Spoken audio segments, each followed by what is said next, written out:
Okay, well, I haven't taken the liberty of putting any pants on, but never mind, I'm in bed anyway. Safe me putting pants on.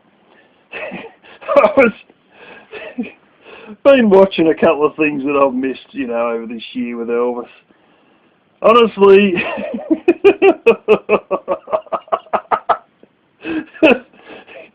if you turn a blind eye to the e-bigging, you know, some of the collages I've watched of some of the stuff he's got up to, thanks to Anthony Norbecker, some of the best Elvis videos on YouTube and collages of Elvis. Anthony Norbecker, frickin' ripper channel. Anyway, I'm watching the one where his mum reacts to his videos. Of course, it's some old Russian woman, not his real mum, obviously. And, you know, I missed out on a couple of bits and pieces there, and some of those. I'll tell you what, you know, regardless of the e-bigging, if you just don't watch any of the stupid hangouts where he's just ranting about how good he is, and you just watch the normal videos, this guy's life is a fucking laugh a minute, like, fucking hell. I watched one there where he turns on the fucking blender without the lid on and she just blasts the fucking garlic sauce all over his chest and everything. The one with him on the mini bike, fuck, that was a ripper. But one of the best ones of all was Nomadic Fanatic stickers or Nomadic Fanatic Patreon, whatever he's going on now. Going as now. The one where the black guy's there and he asks us for $3 and he's got to pick one of the coins off the ground and then he hands him a bunch of dimes and quarters. The $3, he's such a tight bastard. The $3, he can't even give him $3 notes. It's like just a whole fucking handful of shit. Dimes and quarters and shit. And he gives this guy the $3. Look, you know, I'm generous. I'm giving him $3. Fucking hell, dude. I wouldn't even miss $300. Big deal. I'm giving this guy $3. Can't give him $3 notes. It's just a handful of fucking shrapnel, as we say here in Australia. He gives the guy $3. And within less than 3 seconds, yeah, whoever fucked your van up there, he didn't do a good job. Within less than 3 seconds, this black dude is hanging shit on his beloved van. Oh fuck. What a life. What a life. You know, he tried to impress people by giving out a handful of shrapnel that, in all honesty, in this country, is battling to buy you a little fucking bottle of Coke. And the guy shit cans your van in less than 3 seconds. Oh, fuck. You know, I'm not going to say I wish I was like Elvis, but I will say the man has a life that, you know, he meets characters that I would not be able to come in contact with. He meets the most funniest cunts that are funnier than him. And his life's just a laugh a minute. Oh, God. Reckons he's got it all made. And holy smoke, like, you know, I could run $500 worth of newspaper ads and I still wouldn't find guys this fucking hilarious. Not, you know, not only him, but some of the people he meets and associates with and stuff like that. It's just, you know, and how's this fucking mate of his, Whiskey OG? God blimey. I haven't watched any of his videos. You know, quite frankly, it doesn't matter. But I get enough information from the thumbnail and the title. And fuck me, this cat mustn't have done much more work than fucking Elvis. Here he is. You know, I need clean piss. Holy smoke. Is this shit for real? You got so few people you know in the real world that you got to go online to ask for a clean piss sample. Talk about living your life online, fucking hell.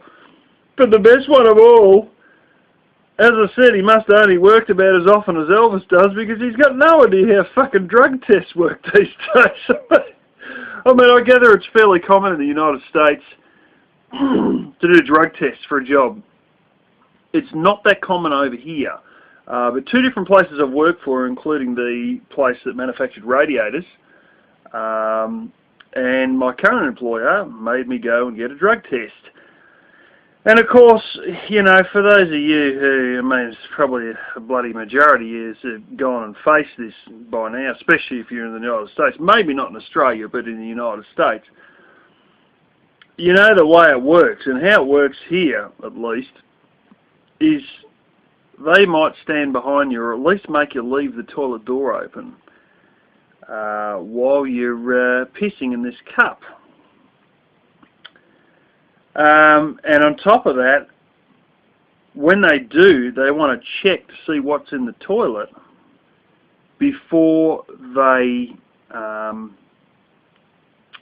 you know, even let you flush it. Actually, come to think of it, there's another employer, they made me go to a doctor and do a piss test, but I don't know if it was a drug test. I don't think it was.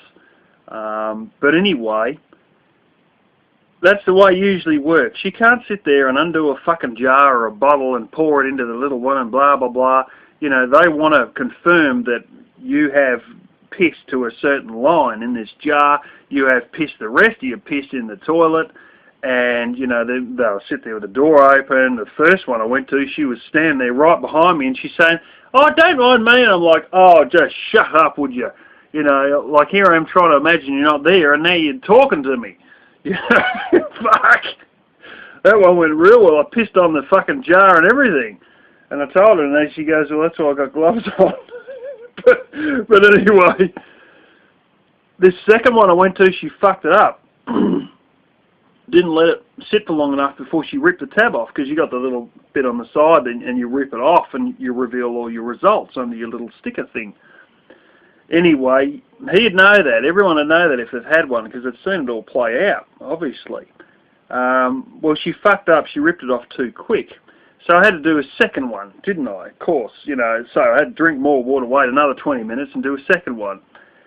And part of what happens is they got to leave them at least 3 minutes, if not 5 minutes. And for those of you who have got your brain switched on, you'll know that you can get the little sticker thermometers that go on the side of the fish tanks, particularly the heated tropical fish tanks. And, you know, you see them around. And, well, they've basically got one of those built in to make sure that your piss is the temperature it's supposed to be, i.e. 100 degrees Fahrenheit, not damn lower, like frickin' 73 degrees Fahrenheit or something like that. So they got you stuffed anyway because they test the friggin' temperature of them. You can look it up on YouTube. It shows you how to use them on YouTube. But this Whiskey OG cat, I mean, he got no idea. I got a suggestion for you. Quit your job, because you're going to fucking fail, and you're really, really, really going to fail if you try and bring a fucking bottle in and tip it into the little jar they give you. You know, you ain't going to get out of this one easily, because they're not fucking stupid. These people who do these drug tests have a brain in their head, and you can't fucking outdodge the system because they've made a system that is supposed to be fairly foolproof. Not 100%, but pretty good. They're not dumb, you know. There are liabilities that these people may face if, you know, do a fake test that isn't really, you know. Anyways, after you quit your job, you're going to have to ask Elvis for a bit of your money back, so, because now you'll be trying to survive, and good luck with asking for your money back from old Elvis. You know, maybe it's like that time Elvis turned up to the friggin' Social Security office at 7 in the morning and wondered why they weren't open. What's got me stuffed about that is how the friggin' hell do you even get up at 7 in the morning? Like he didn't turn up at 2 in the afternoon. I'll tell you what, regardless of e-begging and anything, like, these guys are a fucking laugh a minute, honestly. Elvis and half the people that he comes into contact with, you know, and finds out there. But then again, you know, birds of a feather flock together, and there you go.